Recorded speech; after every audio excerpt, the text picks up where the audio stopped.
तो इसलिए वो वहाँ पर टारगेट करना चाह रहे हैं जहाँ पर लोग अभी उन्हें मालूम ही नहीं है कि डिजिटल अरेस्ट क्या नाम की चीज़ है। टेक्नोलॉजी के माध्यम से आपको गिरफ्तार कर सकते हैं, आप कहीं नहीं हिलेंगे, कुछ नहीं करेंगे।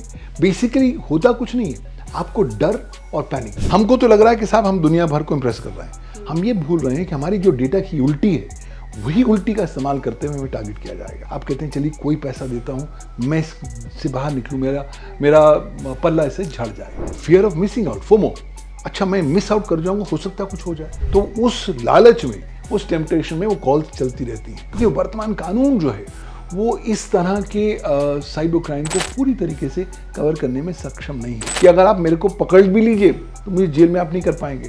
क्यों? क्योंकि मेरे बरखिलाफ एविडेंस जो है आप एकत्रित नहीं कर पाएंगे। एक आंकड़े के अनुसार 2000 करोड़ लोगों ने गंवाया है।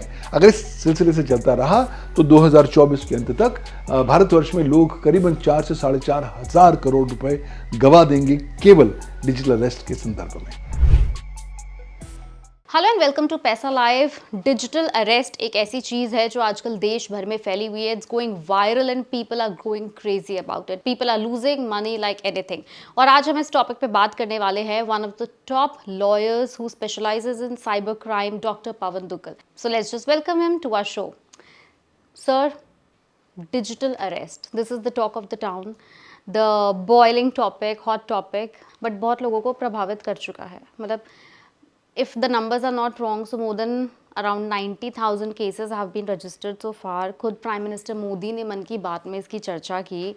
अगर फिगर्स गलत नहीं है तो तकरीबन 2000 करोड़ से ज़्यादा लोग अभी तक इस साल के अंदर पैसे गंवा चुके हैं जी। और डिजिटल अरेस्ट होता क्या है आज भी बहुत लोगों को नहीं पता है, और शायद इसीलिए लोग वल्नरेबल हैं और फंस रहे हैं। होता क्या है, पहले आप लोगों को बस सिंपल भाषा में ये बताइए। देखिए, हम लोग अपने इस जीवन में जीते हैं। अगर पुलिस आकर हमको अरेस्ट करती है तो हमें गिरफ्तार आके घर पे, दफ्तर पे, किसी जगह करेगी। लेकिन अब एक साइबर क्रिमिनल्स ने एक नया कॉन्सेप्ट इजाज किया है, उसका नाम है डिजिटल अरेस्ट। लोगों को भ्रमित करते हैं। होता क्या है कि 1 जुलाई 2024 से एक नया क्रिमिनल लॉ हमारे यहाँ लागू हो चुका है, भारतीय न्याय संहिता 2023। अब उसके गार्ड के पीछे वो कहते हैं कि साहब हम डिजिटल माध्यम से, हम टेक्नोलॉजी के माध्यम से आपको गिरफ्तार कर सकते हैं, आप कहीं नहीं हिलेंगे, कुछ नहीं करेंगे। बेसिकली होता कुछ नहीं है, आपको डर और पैनिक, ये जो दो एलिमेंट हमें साइबर स्पेस में मिल चुके हैं, कोविड-19 के दौर में मिल चुके हैं, इन्हीं दो एलिमेंट्स को वो हथियार के तौर पर इस्तेमाल करते हुए आपको टारगेट करते हैं। और एक बार आप डर जाएं, एक बार आप घबरा जाएं, तो फिर आप किसी हद तक भी जा सकते हैं अपने आप को बाहर निकालने के लिए, अपने परिवारजन को प्रोटेक्ट करने के लिए। तो टिपिकली ये जितने भी आज डिजिटल अरेस्ट वाले केसेस हैं वो बहुत क्लियरली आपके मस्तिष्क पर खेलते हैं, आपकी मानसिकता के साथ टैंपर करने का प्रयास करते हैं और एक बार आपको डर में डालते हैं और फिर विवश करते हैं कि अगर आप कानूनी प्रकरण से नहीं जूझना चाहते तो कृपया आप इतने पैसे दीजिए और अलग अलग अकाउंटों में दीजिए। आप डरते हैं, आप क्योंकि पैनिक कर रहे होते हैं, आप कहते हैं चलिए कोई पैसा देता हूँ, मैं इससे बाहर निकलूँ, मेरा पल्ला इससे झड़ जाए। लेकिन रियलिटी ये है, ये एक साइबर फ्रॉड, साइबर क्राइम का एक नया उभरता हुआ अवतार है और आजकल बहुत ज़्यादा प्रचलित इसलिए भी हो रहा है क्योंकि वर्तमान कानून जो है वो इस तरह के साइबर क्राइम को पूरी तरीके से कवर करने में सक्षम नहीं है। तो लोगों को लगता है कि चलिए टेक्नोलॉजी के माध्यम से गिरफ्तार हो सकते हैं, चलिए हाथ जोड़ लीजिए, जो पुलिस वाला तक कह रहा है उसकी बात मान लीजिए, उसको पैसे दे दीजिए और अपनी जान छुड़ाइए। डिजिटल अरेस्ट के अंदर हमने सुना है कि बहुत सारी रेस्ट्रिक्शंस इस तरह के जो क्रिमिनल्स हैं वो लगाते हैं कि आप हाउस अरेस्ट हो जाएं, आप घर से बाहर नहीं जा सकते, आप सोशल मीडिया पे कुछ पोस्ट नहीं कर सकते, किसी रिलेटिव से, फ्रेंड से, कॉलीग से आप कांटेक्ट नहीं कर सकते। तो आपके पास, वी आर प्रीटी श्योर आपके पास बहुत सारे इस तरह के रोज़ केसेस आ रहे होंगे आजकल। क्या वो कॉमन चीज़ें हैं, क्या वो कॉमन रेस्ट्रिक्शंस हैं जो ये साइबर क्रिमिनल्स लगा रहे हैं जो आपने कुछ दिनों में विटनेस की? देखिए, मैं जितने भी केसेस अभी तक डील किए हैं डिजिटल अरेस्ट में, कुछ कॉमन सिमिलैरिटीज हैं। पहला कि एक अनजान नंबर से कॉल आना, दूसरा लोगों ने पहली गलती करनी और उस अनजान नंबर को कॉल कर लेना या फ़ोन उठा लेना, तीसरी बड़ी गलती करनी कि चलिए वो अनजान व्यक्ति उस अनजान नंबर से आपको कहता है कि साहब आप वीडियो कॉल ऑन करिए और चौथी गलती, जब आप वीडियो कॉल ऑन कर लेते हैं तब तो एक अंबार सा खुल जाता है, क्योंकि आप पूरी तरीके से एक्सपोज हो जाते हैं। क्योंकि वीडियो कॉल जब आप खोलते हैं तब आप देखते हैं आपके सामने एक व्यक्ति है जो पुलिस अधिकर्मी की ड्रेस में है, कहता है मैं पुलिस ऑफिसर हूँ, फलां दफ्तर से, फलां थाने से बोल रहा हूँ, और फिर कहता है कि हमने कोई पार्सल इंटरसेप्ट किया है, उसमें आधार नंबर आपका है, उसमें हमें ड्रग्स मिले हैं और हम आपके खिलाफ कार्रवाई करेंगे, आपने साइबर क्राइम भी किया है, इसलिए रुकिए, मैं आपको अभी साइबर क्राइम ऑफिसर से बात कराता हूँ। दूसरे व्यक्ति को ट्रांसफर कर दी जाती है कॉल, और लो एंड बिहोल्ड दूसरा व्यक्ति दूसरी पुलिस यूनिफॉर्म में है। एक बार आप डर जाते हैं, फिर वो कहते हैं कि साहब कोई बात नहीं, आप चाहते हैं तो मुकदमा हम आगे नहीं बढ़ाएंगे, लेकिन उसके लिए हमें पैसे देने होंगे, आप हमें डायरेक्टली तो नहीं दे सकते, तो हम आरबीआई के अकाउंट में पैसे मांगते हैं या और लोगों के अकाउंट में पैसे मांगते हैं, वहाँ भेज दीजिए, भेज देंगे तो हम मुकदमा क्लोज कर देंगे। एक बार आप उस साइकिल में फंस जाते हैं, फिर लगातार वो आपके साथ खेलते रहते हैं, आपके माइंड के साथ। अच्छा, कौन से बैंक में अकाउंट है, कितनी एफडी है, कहाँ पर एफडी है, आपने हिलना नहीं है। अब तो जो लेटेस्ट ट्रेंड आया है वो ये है, जहाँ पे साइबर क्रिमिनल्स कहते हैं होशियार हो जाइए, हमने आपके घर के आसपास शार्प शूटर्स रखे हुए हैं, आपने थोड़े से भी गड़बड़ करी, थोड़े से भी हिले तो शार्प शूटर्स ने आपको मार देना है, आपके परिवारजन को पूरी तरीके से किल कर देना है। जब आपको लगता है कि भाई मेरा जो सर्वत्र खत्म होने वाला है, तब आपको लगता है छोड़िए, जितना पैसा दे दीजिए, लेकिन बाहर आ जाइए, सेफ गार्ड करो खुद। सेफ गार्ड कर लीजिए, लेकिन वहीं पर ही आप साइबर क्राइम के, साइबर फ्रॉड के शिकार हो जाते हैं। आपने कहा कि जैसे आपने एक बार किसी व्यक्ति ने वीडियो कॉल ऑन की, मान लीजिए किसी व्यक्ति ने वीडियो कॉल ऑन की और उसको पहले ही कॉन्वर्सेशन के, बातचीत के 1.5-2 मिनट में समझ आ गया कि ये तो फ्रॉड हो रहा है, ये तो मेरे साथ स्कैम हो रहा है, तो वहां से भी तो एग्जिट कर सकते हैं ना। आप एग्जिट किसी वक्त भी कर सकते हैं, दायित्व तो आप पर है। करना क्या है, बस एक वीडियो कॉल एंड करनी है, एंडी करनी है, लेकिन प्रॉब्लम नंबर ब्लॉक करना है। भारतवासियों में आज एक नई मानसिकता है, fear of missing out, FOMO. अच्छा, मैं मिस आउट कर जाऊंगा, हो सकता है कुछ हो जाए, हो सकता है कुछ और चीज हो, तो उस लालच में, उस टेम्पटेशन में वो कॉल्स चलती रहती हैं, और फिर एक बार वो आपके माइंड के साथ खेलना शुरू कर देते हैं, फिर अक्सर आप वो ऑब्जेक्टिविटी भूल जाते हैं, खो जाते हैं, जिसके माध्यम से आप ये डिसीजन ले सकें। थंब रूल है कि अगर आपने कॉल उठा भी ली और कॉल में आपको डर, पैनिक, थ्रेट, एंग्जाइटी या किसी प्रकार की टाइम बाउंड अप्रोच या एक्शन की बात करी जा रही है, उसको तुरंत कॉल को डिस्कनेक्ट करिए, आप पूरी तरीके से सुरक्षित हो जाएंगे डिजिटल अरेस्ट से। मान लीजिए कि कॉल चल रही है और सामने वाले जो स्कैमर्स हैं, जो फ्रॉड लोग हैं, वो आपसे बात कर रहे हैं, आपको डराने की पूरी कोशिश भी कर रहे हैं, इन्फॉर्मेशन मांगने की कोशिश कर रहे हैं, लेकिन आप समझदार हैं और आप दे नहीं रहे, तो नुकसान नहीं होगा। वो डरा रहे हैं, बट आप अपने मुंह से कोई भी इंपॉर्टेंट इंफॉर्मेशन नहीं शेयर कर रहे। जब तक आप नहीं शेयर कर रहे तब तक ठीक है, लेकिन प्रॉब्लम है, आप समझ लीजिए ना कि वो जो इस आपको कदर डरा ले रहे हैं, जाएंगे वो आपको डरा के इस लेवल तक ले जाएंगे जहां पर आप पैनिक के मोड पर आ जाएंगे।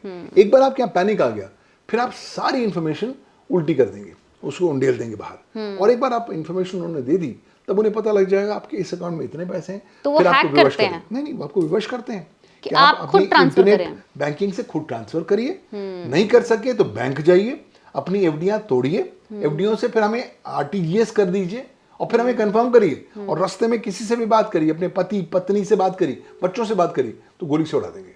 तो जब आपको ऐसा डर हो जाता है कि साहब मुझे कहीं से भी 24 घंटे में 360 डिग्री से अटैक हो सकता है, तो बंदा कहता है यार इनकी बात मान लो, चलो खत्म करो। किस तरह के लोग फिलहाल इतने इस तरह के डिजिटल फ्रॉड्स के अंदर, डिजिटल अरेस्ट के अंदर पड़ गए हैं, मतलब एग्जिट नहीं कर पा रहे हैं, फंस चुके हैं? क्योंकि एक तरफ हम बात कर रहे हैं कि इंटरनेट इतना ज़्यादा पेनिट्रेट हो गया कि इस तरह के स्कैम्स हो रहे हैं, लेकिन दूसरी तरफ जब इतना इंटरनेट पेनिट्रेट हो गया तो लोगों के अंदर नॉलेज भी तो आ गई है।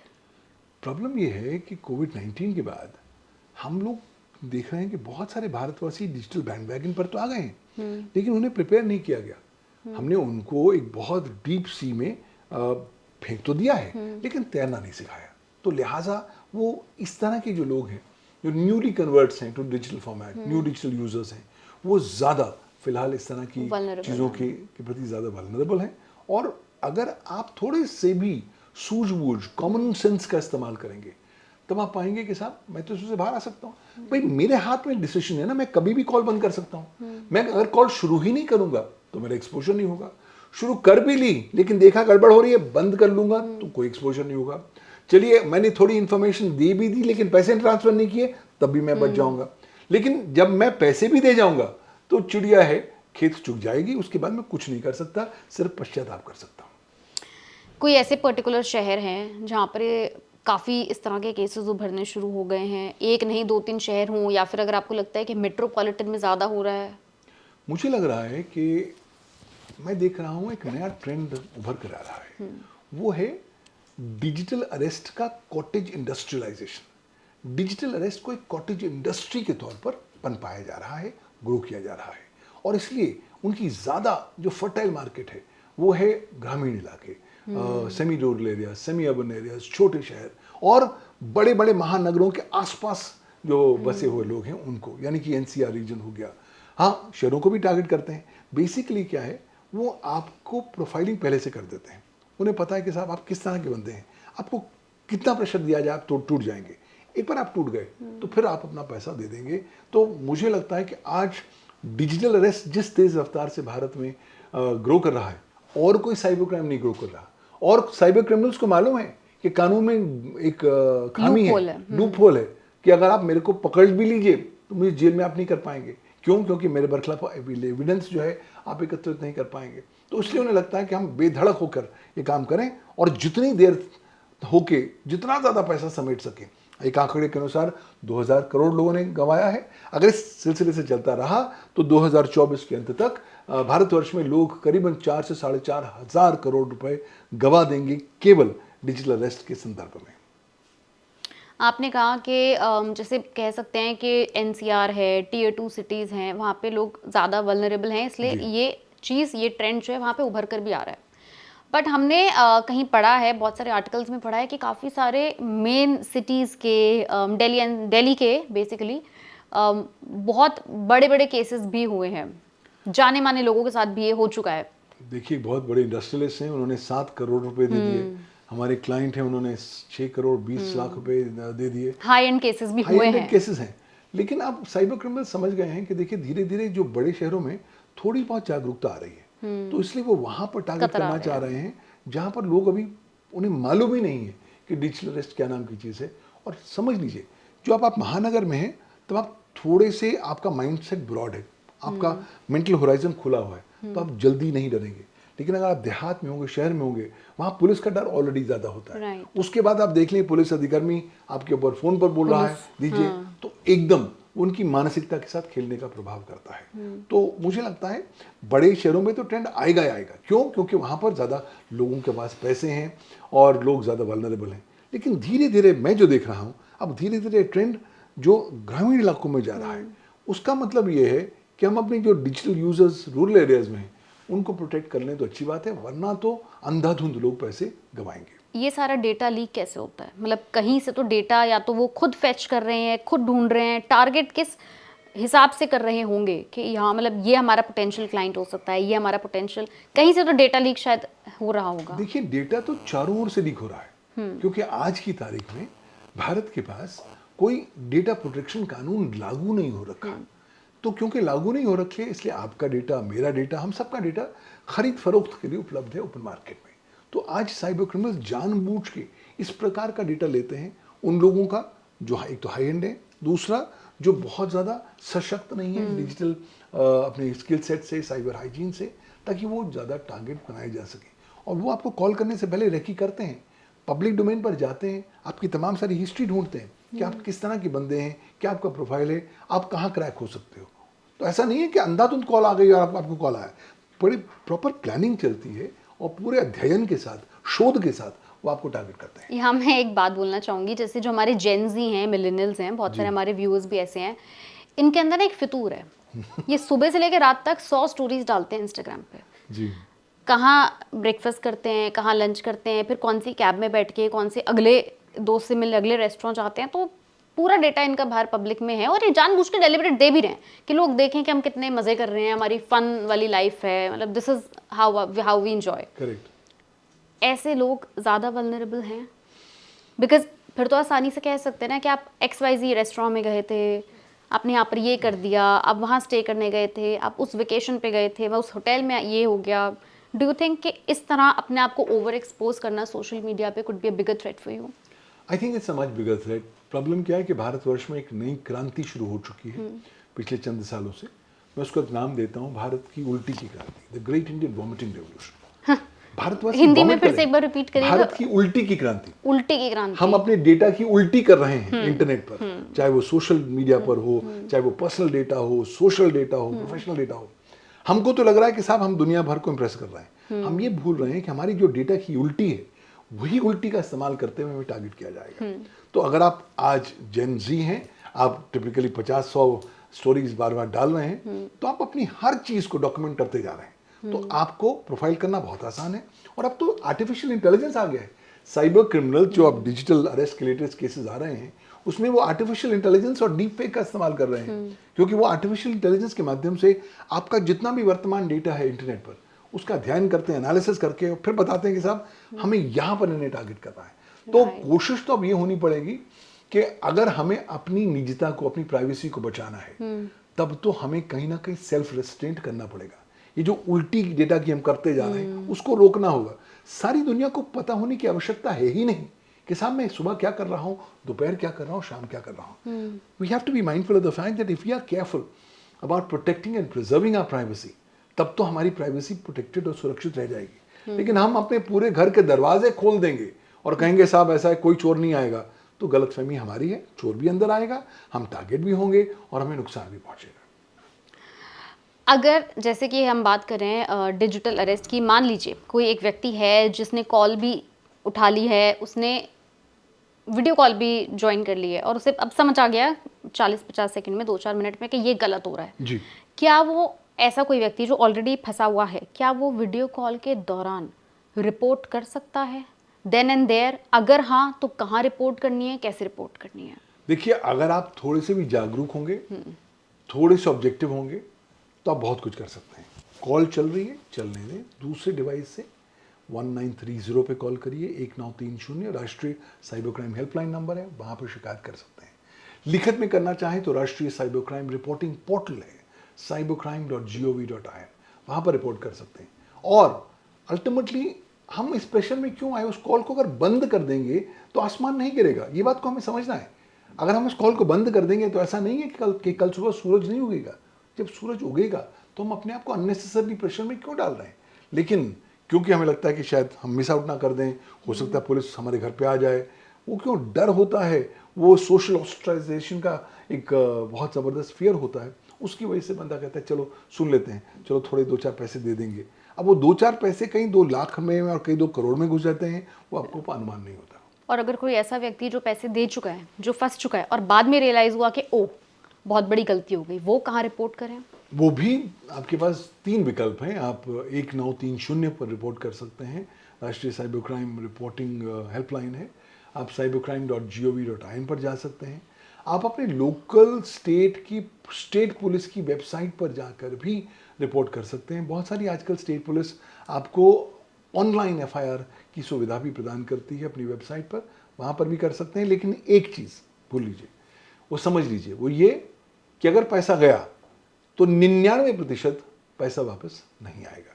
आप बहुत बड़े व्यक्ति हुए, आपका लक बहुत आपके साथ काम कर गया, तो हो सकता है पैसा आ गया। लेकिन अगर पैसा बैंकिंग सिस्टम से, बैंकिंग चैनल से बाहर चला गया, तो संभावित तौर पर इस बात को गांठ बांध लीजिए कि आपका पैसा कभी नहीं आने वाला। लेकिन उससे भी अगर आप सीख लें और आने वाले समय के लिए ज़्यादा सतर्क हो जाएं तो अच्छा रहेगा। बिल्कुल सही बात बोली कि अगर थोड़ा सा लूप होल है और उसके ऊपर अभी काम करना बाकी है, काम चल रहा है, तो इन द मीन टाइम हमें खुद को ही बचाना है, कोई और हमारी सहायता के लिए नहीं आएगा। उसका रीजन भी है क्योंकि भारत का जो सूचना प्रौद्योगिकी कानून है, आईटी एक्ट 2000, वो डिजिटल अरेस्ट पर पूरी तरीके से चुप्पी साधे हुए है। 1 जुलाई 2024 से हम लोगों ने लागू कर दिया है भारतीय न्याय संहिता 2023। उसमें भी डिजिटल अरेस्ट का कोई वर्णन नहीं आता। तो अब अक्सर तो पुलिस के पास आप जाइए भी तो कहते हैं कि साहब मैं क्या कर सकता हूँ, मैक्सिमम 420 का केस कर सकता हूँ। लेकिन क्योंकि इस केसेस में अक्सर पुलिस एक डेड एंड तक पहुंच जाती है, तो पुलिस के पास में बहुत ज़्यादा प्रोत्साहन नहीं होता कि इस तरह के मुकदमों को वो दर्ज कर सकें। तभी हम पाते हैं कि जब ऑन एन एवरेज 100 अगर आपके डिजिटल अरेस्ट के शिकायतें आते हैं, तो उनमें से लेस देन 1 या 2% केसेस में ही एफआईआर दर्ज होती है, वरना दर्ज भी नहीं होती। लेकिन अभी हाल फिलहाल में प्रधानमंत्री ने भी अपनी मन की बात में इस टॉपिक के ऊपर बात की थी, तो उम्मीद है आपको कि आने वाले कुछ महीनों में मुझे लगता है तेज हो सकता है, मतलब मुझे फास्ट लगता ट्रैक। है कि अब चीज़ें परिवेश जल्दी बदल जाएंगे, क्योंकि पहली बार स्वतंत्रता के बाद स्वतंत्र भारत के इतिहास में ये हुआ है कि किसी भारत के प्रधानमंत्री ने अपने संबोधन में इस तरह की साइबर क्राइम की चुनौती को फ्लैग एक्सेप्ट किया है। किया। तो एक जब उन्होंने बात बताई है तो एक्सेप्ट कर रहे हैं कि ये प्रैक्टिकल रियलिटी है। दूसरा, लोगों को सावधान करने का प्रयास कर रहे हैं। और तीसरा, जो उन्होंने 3 मंत्र दिए हैं वो कहीं ना कहीं लोगों की, डिजिटल उपभोक्ताओं की सुरक्षा और संरक्षण की दिशा में आगे लेकर जाते हैं। तो मुझे लगता है जब highest level of policy making पर अब सेंसिटाइजेशन हो गई है तो मैं उम्मीद करता हूं कि जल्द कानून में भी परिवर्तन आएगा। लॉ एनफोर्समेंट एजेंसीज भी अब उसको दूसरे दृष्टिकोण से देखेंगी और मुझे लगता है कि थोड़ा इफेक्टिव रेमेडी भी मिलनी चाहिए। अल्टीमेटली देखिए, जो प्लेटफॉर्म्स हैं जो आपको वीडियो Right. कॉल्स करा रहे हैं वो तो अपना पल्ला नहीं झाड़ सकते ना। राइट। अभी हम उन प्लेटफॉर्म्स को तो पकड़ ही नहीं रहे हैं। भाई, आपको जब वीडियो कॉल आती है और वीडियो कॉल किसी प्लेटफॉर्म पर आती है तो वो प्लेटफॉर्म ओनर को एग्जैक्टली मालूम है कि वीडियो कॉल कहाँ से आ रही है, कौन कर रहा है। तो अगर वो उस सर्विस प्रोवाइडर को हम विवश करेंगे कि साहब ऐसा, इसका डिटेल दीजिए, हम कार्रवाई करेंगे। और अगर आपने कुछ टेस्ट केसेस में कार्रवाई करके सजाएं दिलानी शुरू कर दी तो मुझे लगता है एक ब्रॉडर संदेश जाएगा जनता जनार्दन के पास कि साहब, आपका जो वर्तमान कानूनी प्रकरण है वो आपके लिए इफेक्टिव रेमेडी प्रदान करने की दिशा में कार्यरत है। बिल्कुल सही कहा आपने सर, एंड बहुत सारे आपने तरीके बताए हैं जिससे लोग खुद को बचा सकते हैं, अवेयरनेस जाग सकती है। And this was it for digital arrest. But अगर आप बस ये 2-3 चीज़ें भी अपने जीवन में बदलाव ले आएंगे, चीज़ें भी फॉलो कर लेंगे, then we are pretty sure कि शायद आप डिजिटल अरेस्ट के केसेस में ना फंसें, बच जाएं। वेल, इस तरह के और कंटेंट को देखने के लिए don't forget to follow and subscribe पैसा लाइव।